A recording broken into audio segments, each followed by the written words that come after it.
We're interested in L sub n. That is the least common multiple of consecutive integers from 1 to n. This also happens to be our denominator when we add all these fractions together.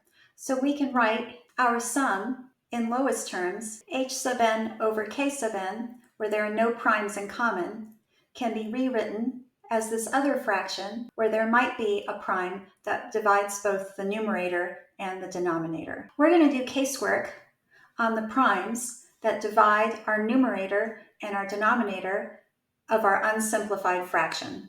First, let's solve for g sub n, multiplying both sides by the denominator, and then distributing L sub n over the sum of all these fractions. We're going to do casework on which primes divide both the numerator and denominator of this fraction. That's going to be equivalent to having k sub n be less than L sub n, the two denominators of our two fractions. We'll start with the first prime, 2, and we're going to look to see when 2 divides our numerator, which is equivalent when g sub n is equal to 0 in mod 2. L sub n is divisible by 2 for all n greater than or equal to 2. So we'll start with L sub 2, which is the least common multiple of 1 and 2. Using our formula up above, we're going to find g sub 2 by taking L sub 2 and dividing by 1 and 2 and finding the sum. 2 divided by 1 is 2, 2 divided by 2 is 1. This is an odd number, and so 2 does not divide G2. Let's check L3. This is the LCM of 1, 2, and 3. Again, G3 is going to be the sum of L3 over 1, L3 over 2, and L3 over 3. And we're only concerned with mod 2. If we take L3 and divide by 1, we've got a multiple of 2 remaining.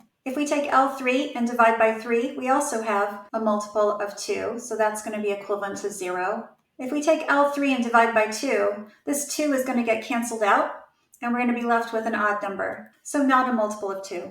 We notice that we're going to have trouble when we divide our L sub n by multiples of 2, because that's potentially going to cancel out the 2 and leave us with a number that's not a multiple of 2. Let's see what happens when n is equal to 4. L4 is now equal to 2 squared times 3. We're going to find G4 by taking L4 and dividing it by 1, 2, 3, and 4. And since we're only interested in the mod 2 residual, when we take L4 and divide by 1, we still have a multiple of 2. Dividing by 2 takes out one of these two prime factors, but we're left with another one, so still even. Dividing by 3 still gives us a multiple of 2. It's only when we divide by 4 that both of these 2's cancel out, and we're left with an odd number, not a multiple of 2. We see again that only when we divide by the primes that we end up with a residual that's not going to be equal to 0. Let's take a look at another example. N equals 5. The LCM here, we add on a 5. We don't care about dividing by 1, 2, 3, or 5. We only care about dividing by 4, because that's going to cancel out both of these 2's. And again, 2 is not going to divide G5. We'll skip down again to the next power of 2. When we skip down to n equals 16, the LCM of 1 through 16 has this prime factorization. When we divide by all the numbers from 1 through 15, we're going to be left with enough 2's to give us an even number. But when we take L16 and divide by 16, we cancel out all of these 2's, and so 2 isn't going to divide G16. This is going to be true for all the powers of 2. Let's go on and check for divisibility by the next prime, 3. So we're checking to see when 3 divides G sub n, the numerator. 3 divides the denominator, L sub n, when n is greater than or equal to 3. So we'll start with L sub 3. For G sub 3, we're going to take 6 and divide by 1, and 2, and 3, and then add these fractions together. But we're only interested in mod 3. When we take 6 and divide by 1, we get a multiple of 3. 6 divided by 2 also gives us a multiple of 3. It's when we divide by 3 that this 3 cancels out, so it's equivalent to 2 in mod 3. The only term that's going to give us trouble and not give us 0 in mod 3 is when we take our L and divide by multiples of 3. L4 is 2 squared times 3. We just add 2 into the prime factorization of L3. When we take our G sub n and divide by all the numbers that don't have 3 in their prime factorization, we're going to get 0 in mod 3. So we're only going to look at L divided by 3 and the multiples of 3.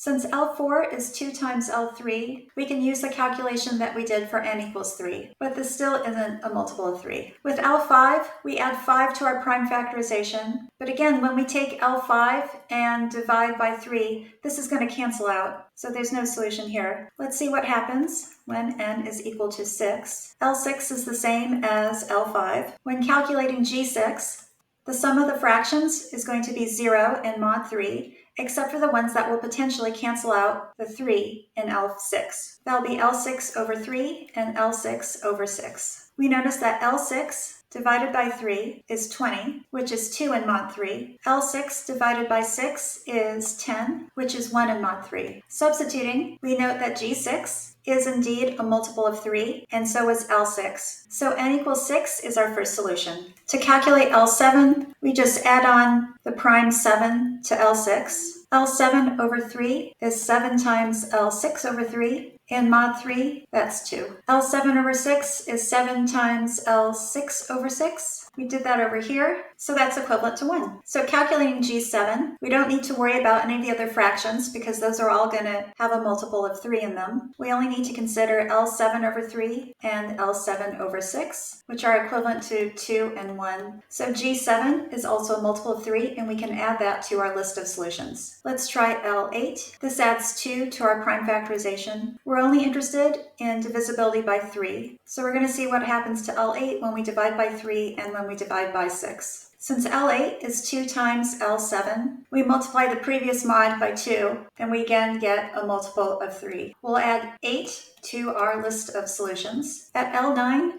we add another power of 3 to L8. But in calculating G9, when we take L9 and divide by 9, we cancel out both of these 3's. So it's no longer going to be a multiple of 3. L10 is the same as L9. So when we divide by 9, we're going to have the same problem. And we'll have the same problem with L11 when we divide by 9 and cancel out both of those 3's. Let's skip down to L18 because that's going to give us another fraction. That's potentially going to give us a multiple of 3. To calculate G sub 18, we only need to concern ourselves with canceling out both of these 3's. That will happen when we take L sub 18 and divide by 9, and take L sub 18 and divide by 18. When we divide by 9, we get rid of both of these 3's, and we're left with 2 to the 4th, 5, 7, 11, 13, and 17. Let's find their mod 3 residuals. Our first number here is 16. That's 1 in mod 3. 5 is negative 1 in mod 3. 7 is 1.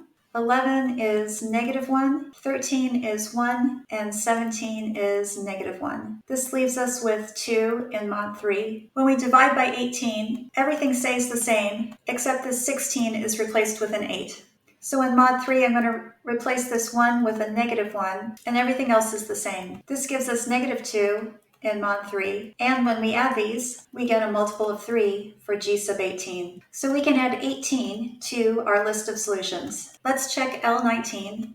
We just add 19 to L18. In mod 3, 19 is 1, so we can replace this with L18. So we can replace L19 over 9 and L19 over 18 with L18 over 9 and L18 over 18, which is what we had in the previous case, so we can add 19 to our list of solutions. Let's check L20, which doesn't change the least common multiple. So in mod 3, our sum stays the same, it's still 0, and we can add 20 to our list of solutions. 21 doesn't add any primes to our least common multiple, and neither does 22.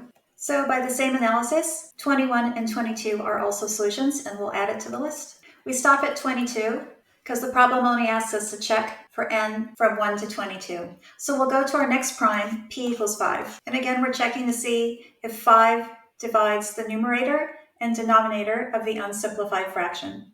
Our first LCM, that is a multiple of 5, is L5, which is 2 squared times 3 times 5. The residual in mod 5 only matters when we take L5 and divide by 5. We're left with a number that is not a multiple of 5. We don't need to check 6, 7, and 8 because we already have solutions for those. We'll skip to L9, and again, when we take L9 and divide by 5, we're going to cancel out the 1, 5, and we're not going to get a multiple of 5. Let's check L10. The least common multiple is 2 cubed, 3 squared, 5, and 7. G10 is going to be equivalent to the fractions where we take L10 and divide by 5, and L10 and divide by 10. You can notice that this first fraction, L10 divided by 5, is just 2 times L10 divided by 10. So that's 3 times L10 divided by 10. When we take L10 and divide by 10, we take out a power of 2, so we're left with 2 squared, and we remove this 5. Inside parentheses, we have 36, which is 1 more than a multiple of 5. 7 is 2 more. Our product is 1 in mod 5, so 5 does not divide our numerator. With L11, we take L10 and multiply it by the prime 11. In mod 5, 11 is equivalent to 1, which means in mod 5, G11 is also not going to be a multiple of 5. 12 doesn't add to our least common multiple from 11. L13 adds 13 to L11. That's 13 times 11 times L10. In mod 5, that's 3 times L10. So we can take our calculations for n equals 10 and multiply by 3. 5 does not divide G13. L14 has the same primes as L13. L15 is the same as L13.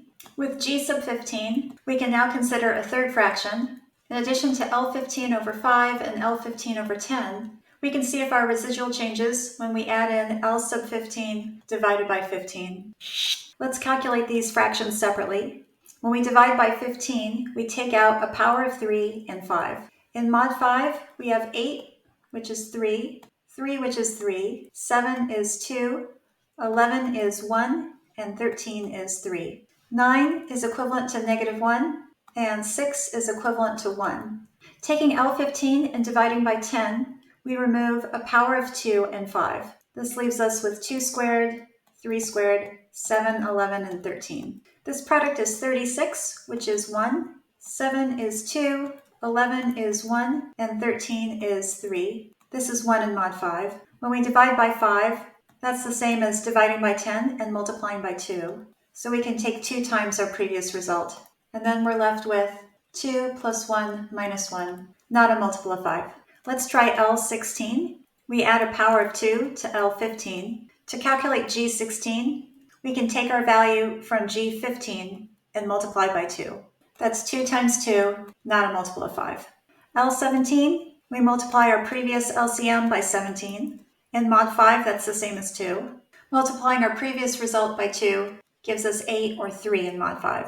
Recall again our list of solutions so far. We've already got 18 and up, so we can stop here at n equals 17. Now we can see if the prime 7 divides our numerator and denominator. Our first LCM that is a multiple of 7 is L sub 7, but we already have solutions for 7 and 8, so let's skip to L sub 9. This LCM of consecutive integers from 1 through 9, and we note that when we take L sub 9 and divide by 7, we lose the 7 in the prime factorization, and it's not going to be a multiple of 7. We're going to keep having this problem until we can get 2 fractions that divide by a multiple of 7. So let's take a look at L14, and we'll calculate G14, looking only at L14 divided by 7, 14.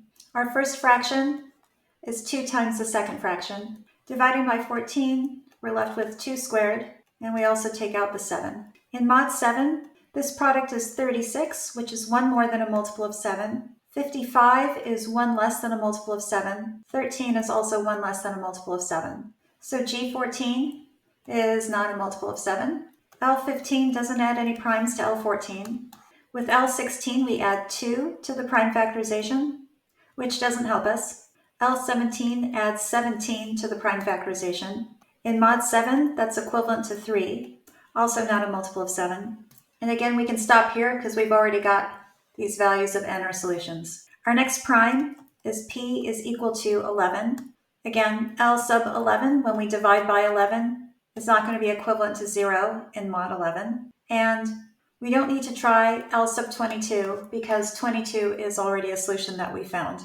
So this is our final complete list of valid values of n, for which k sub n is less than L sub n. That's 8 solutions, or option D. If you want me to solve any other AMC or AMY problems, please leave them in the comments.